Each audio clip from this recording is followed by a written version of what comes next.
Hey, Seth Rogen. Samuel L. Jackson. Madonna. You're very nosy. You just want to know everything. I really do. Nick Jonas. I kind of felt like the start to a doctor's appointment. I know, exactly. Now Strip. Khloe Kardashian. You had to say it in that voice. Deep and Shallow. This is Andy Cohen's Deep and Shallow.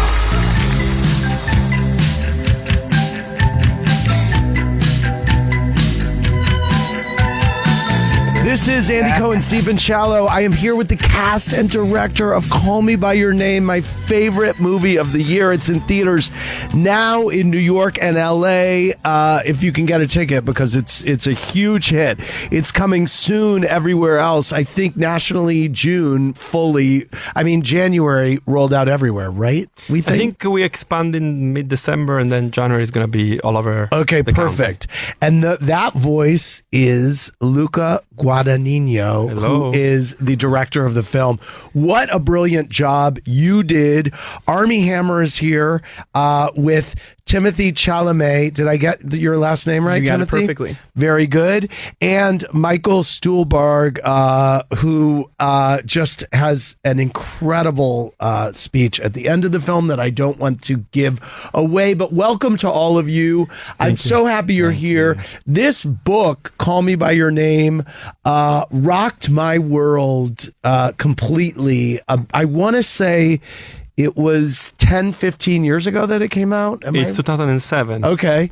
2000. Okay. So 10 years ago. Yeah. And man, you read books that touch you and you hold them so sacred to you and you cry. And so your initial reaction when a movie of your favorite book comes out is that you're scared and you want it to be as perfect as the book. And, you did it. I mean, it's absolutely incredible. Luca, talk to me about taking a book and turning it into a movie, and what is your approach towards not fucking it up? Well, it's a complicated process, but I have been helped by great companions in this process, because the script has been written by a very wise man, James Ivory. Yes. And Jim had the great capacity to distill the sense of the book into his script. I made this text mine, and I went further down in making sure that, yes, the spirit of the book was there, but we had to treat the book in a way that was cinematic. For instance, we didn't want to have a voiceover of Elio speaking to us about this experience, because we wanted to live with him. Right. This was a very important decision. I loved how spare you were not heavy-handed. You let things play out. You let people. I brought a friend of mine to the film who hadn't read the book and didn't know what the movie was about, and it was fun for me to talk to him about after. Well, did you know about this?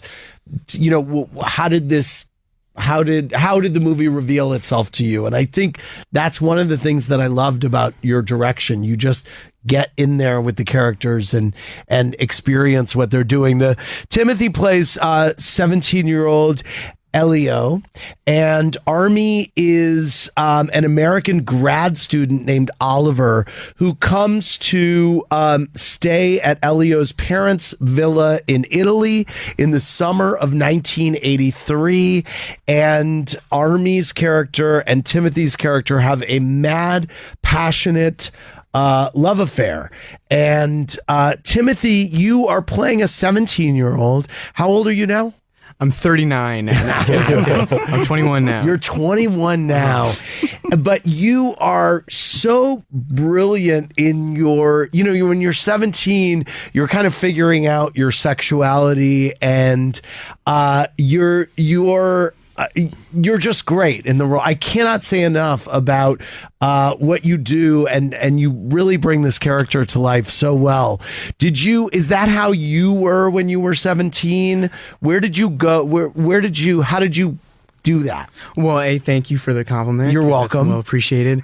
There's like the gift of playing a young person, where even just physically, young people are all over the place. So there's your bounds for what's appropriate are really large. And as far as myself, the parts of yourself that are like appropriate to bleed into the character are always fine.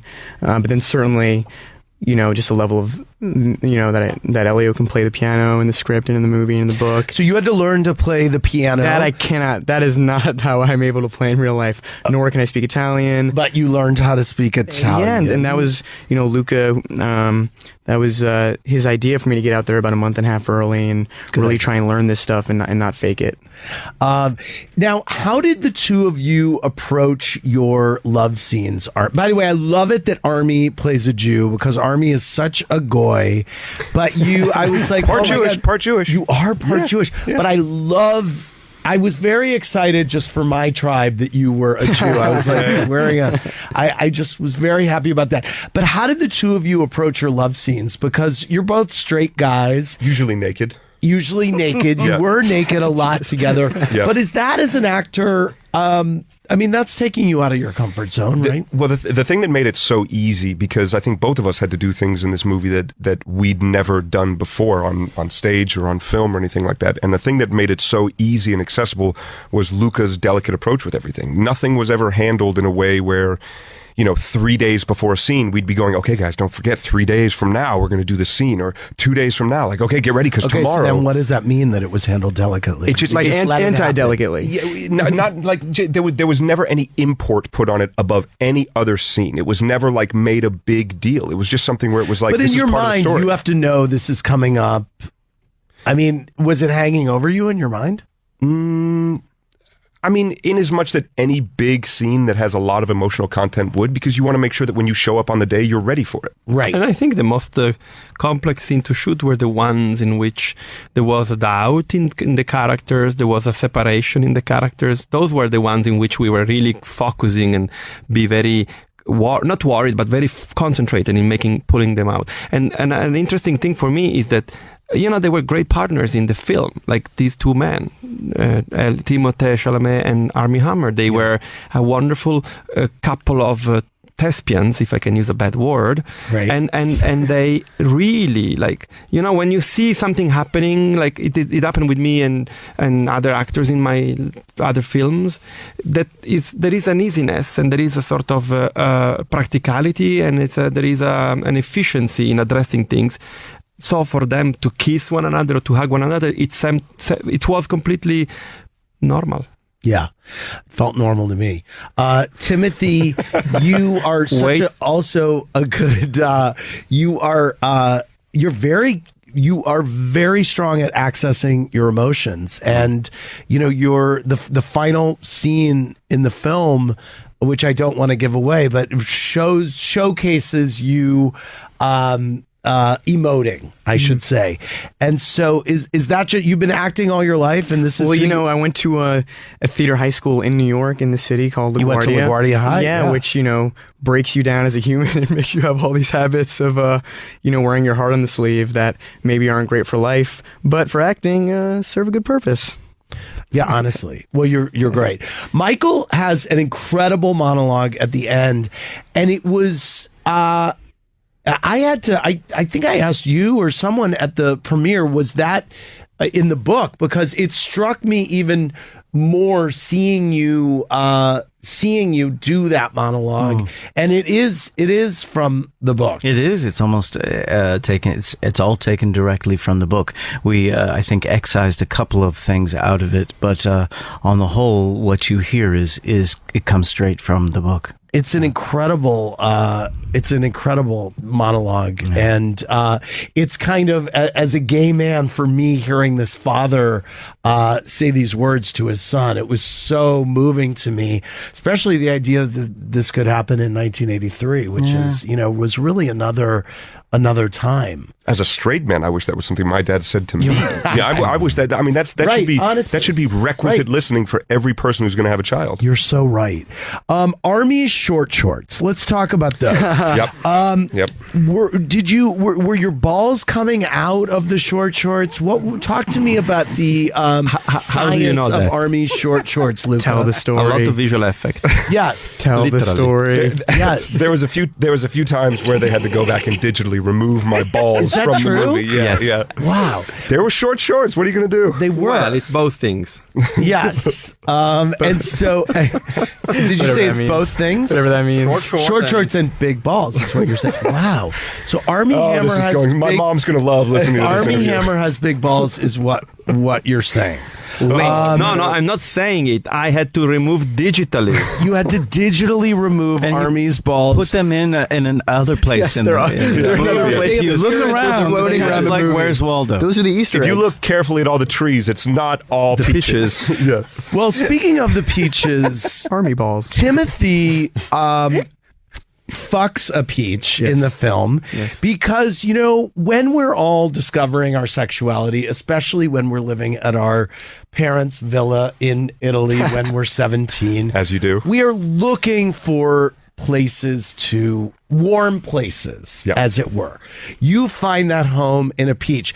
How do you get yourself motivated for that scene? You just go in and do it. It's on the page and you do it. Yeah, wow. Yeah. I don't know how to answer that. I mean, I don't know. Yeah, I don't know how to ask it. well, really. like, honestly, I don't know. Like, Luca and I had talked about it, and there was like a feeling that maybe like it would never be believable on camera. So in doing it, I always had the feeling like, okay, if this sucks, it's not going to make it in. So Right. yeah, that was more the feeling. That's a good attitude. By the way, Timothy's name is spelled T-I. Spell your name for us, please. Timothe with one of those fancy accents and another E. I mean, it's the most Timothée. fun, flirty spelling of Timothy. I was cursed at a young age. You were. Why? Did people make fun of you at LaGuardia Well, High for your spelling of Timothy? No, I mean, I would think you fit well, in. it's supposed to be Timothée, which is Yes. not something you can ask people to call you. Okay. Because then you're pretentious. So, no, it's been fine. It's been good. What a first world problem to have, that spelling your name Yeah, is weird, exactly. so. You're also in Lady Bird. Who do you play in Lady Bird? I play Kyle, who is not the nicest guy in the world. Right. He's he's a dick to Lady Bird. It's true. Yes. But you were great in that movie. So this is you're having a really good Christmas, aren't you? This is great. It's all downhill from here. I watched this interview when I'm older as a totem of my youth when I'm pulling on a cigarette and a glass of poison and You know what? liquor. It's good to have perspective. Yes.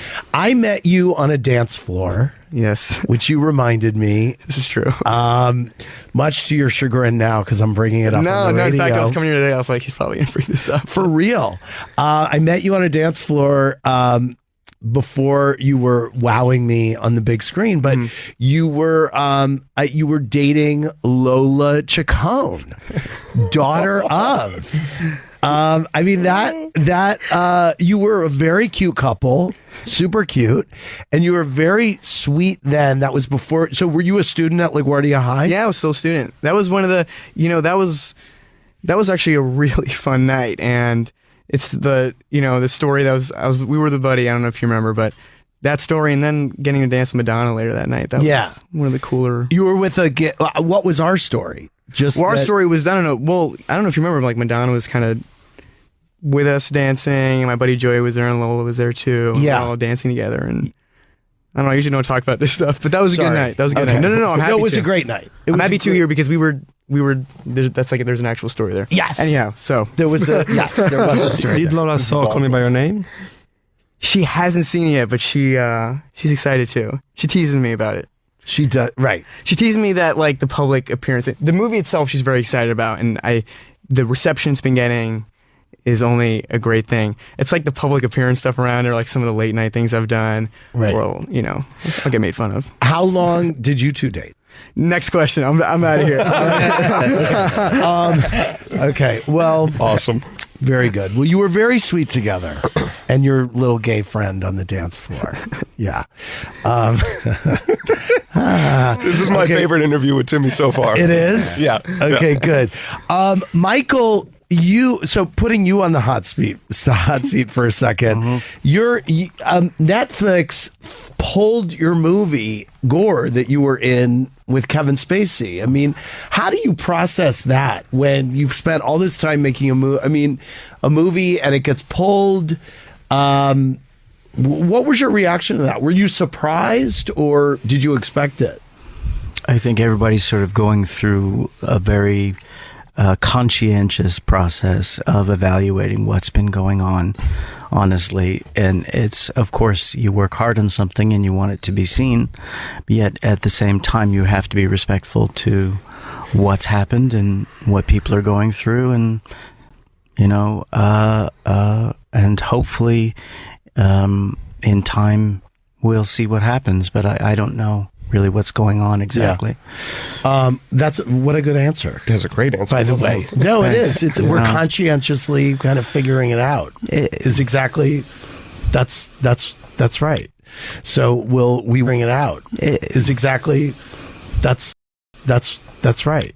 So we will figure this out. But what a fucked up world we're living in. I mean, it's on every level. So, Luca, what are you proudest of about this film? I would say of the ensemble of the performers in this movie. I'm proud of them. I'm like a mother hen to them. It's fantastic. I love them. I love them. I mean, every now and then I watch the movie again to see the performances. It's fantastic because I think that all of them, they gave to the movie a part of them, which is something that is not happen often, because often you shield yourself as a performer through the actual acting. And because this movie doesn't pivot on dramatic effects, but it's more about the behavior of these people and this specific summer, it's beautiful to see how Esther Garel identity surface in the movie, Timothée, Armie, Michael, Amira, Vanda, who plays Mafalda. I love that very, very much. That's the thing that makes me more proud of. I love the soundtrack, by the way. Thank you. It's not only we listened to Love My Way at the beginning of this, but it's not only perfectly evocative of that time, and you put a B-side from the Flashdance soundtrack in there. This song, I think it's called Lady, Lady, Lady. Yeah, that's Flashdance. That's my favorite song in the movie. It's a great song. Because and I was like, oh my God. But that summer, that's what everyone was listening to, that whole album. And it's a deep cut from the album, but I loved it. I was very nervous because my wonderful music supervisor, Robin, was waiting to get an answer on the possibility to use that song and the price. But I had that image of them dancing on Lady, Lady, Lady, because I remember distinctively my parties watching people dancing on Lady, Lady and making it out. And how old are you? I was much younger. I was like... no, how old are you now? I'm 46. Okay. I was 12 or 13. But I remember the Lady, Lady, Lady thing. And finally we got it. I was so happy. Did you identify... Was there any part of you that identified with where you were...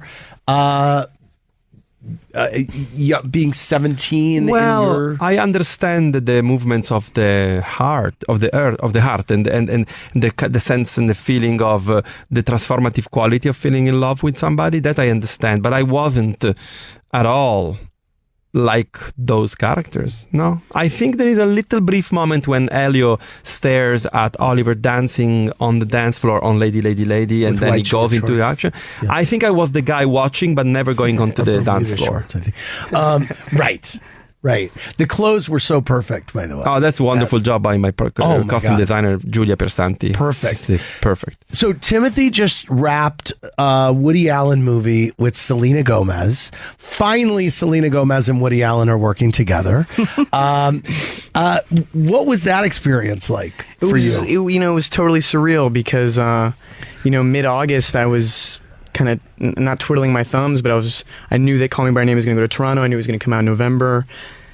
And it's very much, I haven't been at the forefront of anything like this before, so let alone to be doing this press stuff for this film, and then to be shooting a film like that in New York, and obviously that comes with a certain type of attention.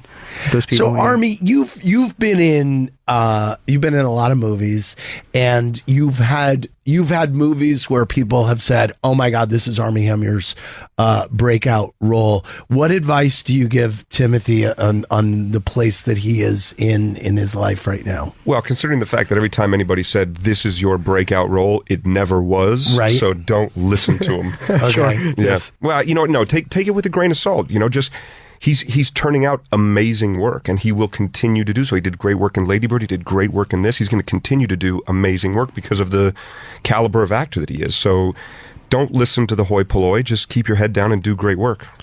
That's good advice. Yep. I mean, excellent. Don't forget it, Timothy. No, but by the way, and it's less communicated verbally, that sentiment, and more, after some of these premieres or whatever, and I'm like bouncing off the walls in excitement, and Armie will kind of be like, okay, chill out, But it's nice. But by the way, but enjoy the moment. Yes. Enjoy the moment. Yes. Yeah. Mm-hmm. Don't let me rain on your parade. Yeah. Yeah. The kid don't let me has a harsh your buzz. mellow. Yeah. Yeah. Don't harsh the mellow. I loved you speaking out about, you were in Birth of a Nation, and I loved you talking about the double standard that Nate Parker was held to versus other people. Do you think people heard? Do you think that'll resonate? I don't know, man.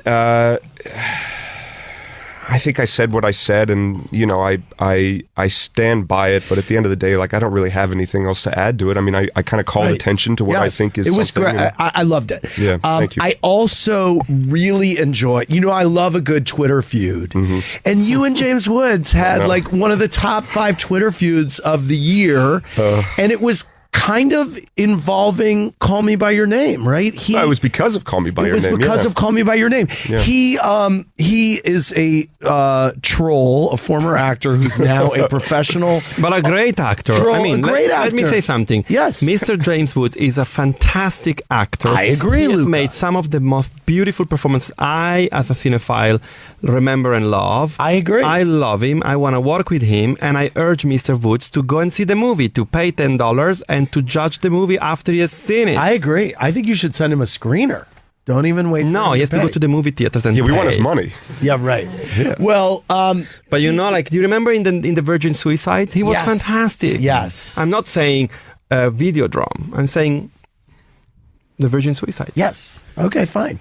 We can classify our James Woods movies by, good to bad, but he is a great actor, but he slammed the idea of a love story between a 17-year-old and an older person. No, the older person is 24. Yeah, we have to say that because otherwise it's a bit of a confusion. Exactly. Those are boys. Right. These are boy meet boy. Yes. Boy wants boy, and younger boy goes after the older one and conquers his heart. Yes. It's not the older who goes. It's like complete in complicity and equality, and the seduction of the art has nothing to do with age difference. And by the way, Dirty Dancing, Jennifer Grey was 17 and Patrick Swayze was 24. He was 27, I think, in that, wasn't he? No, the characters were 24-17. Wow. It's a non-topic. All right. Well, anyway, it was a great Twitter feud, and I loved it. That was and you fantastic. smacked him down. And there was, someone else was involved in the Twitter feud. and then Amber Tamblyn got involved. Yeah. I love Amber. That was amazing. She's great. Yeah. She's great. Yeah. She made me drink her breast milk on the What? air on Watch What Happens Live. It No, was I don't believe that. By the way, It's true. I've I drunk did breast it. milk. It's not that bad. No, it was fine. It was kind of sweet. It's But I sweet. mean, do I need to be drinking Amber Tamblyn's breast milk on live TV? No I mean, comment. I don't know. It's compelling. Timothy? No comment. No We have some comment? left. Tim. Do you want some breast milk? Yeah, exactly. Over there in the corner. I mean, Yeah. Timothy fucks a peach in this movie.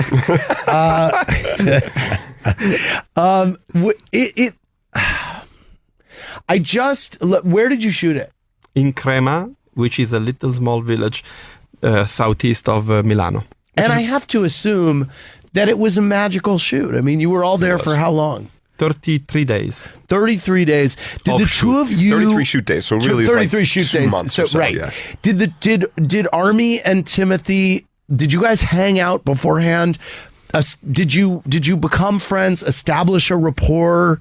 Yeah. Yeah. Well, we met in Italy. We didn't read together in the States. We had never met in the States, but we met about 2-3 weeks before the movie started, and Yeah, I mean, it was our relationship really started kind of analogously to the film, where I got there after he'd been there for a few weeks. So I barged into one of his piano lessons and was like, "Hey, give me a hug," you know. And then, excuse me. So then after that, we basically spent 3 or 4 weeks before we actually started shooting, and we rode around town on bicycles. And he showed me, like, that's where you get good coffee, that's good breakfast, that's where you get gelato, blah, Right. blah, blah. So he showed me around town, we rode around on bikes, and we spent all day, every day together. We spent nights together watching movies, discussing the scenes, rehearsing for the next day. So our relationship really grew organically like the two characters in the movie. And everything else happened too. That's a joke. You actually did fall in love. We banged. You banged. Yeah. With Armie's massive balls. Is one bang with balls? Yeah. Well, just balls. I mean, they're Just square. balls. Piazza Primoli was a don din dan. Yes, right, exactly. I can't imagine the expense that the studio had to pay digitizing Armie's balls. Yeah, a lot. My mom's going to love this interview. Anyway, is your mom actually going to hear this interview, do you think? No, definitely not. Probably. Yeah, I don't think so either. I also don't think she'll see the movie, but that's okay. Is that true? Because you're possessed. Yeah, well, she does not. Yeah, she doesn't want to see the movie. Why?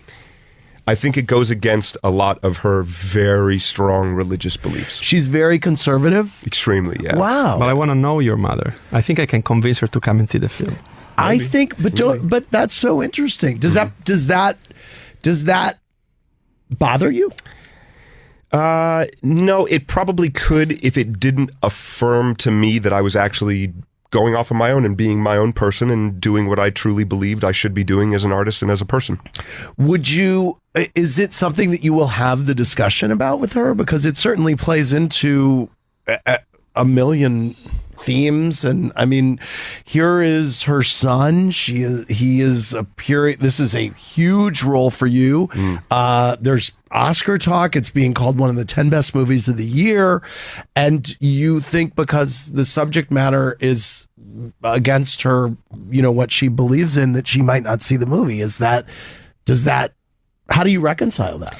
I mean, I guess it's her right. It's her choice. She can watch whatever movies she wants to watch, and I also have the right to make and believe in and support whatever movies I want to do. Would you have a conversation with her about it?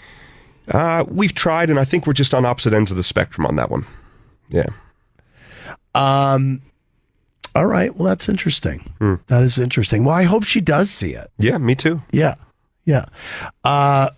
All right. Well, listen, I want to thank all of you. And I loved the movie, and everyone else is falling in love with the movie. It opens wide. It's slowly opening wide as the year progresses, and it'll be everywhere in January. By all means, if you want to see a beautiful love story, it's called Call Me By Your Name, and it is just worth your time. And then after you see the film, by all means, get the book, because it's beautiful. Thank you guys so much. Thank you. Thanks, Andy. And everybody see the film. Andy Cohen's Deep and Shallow.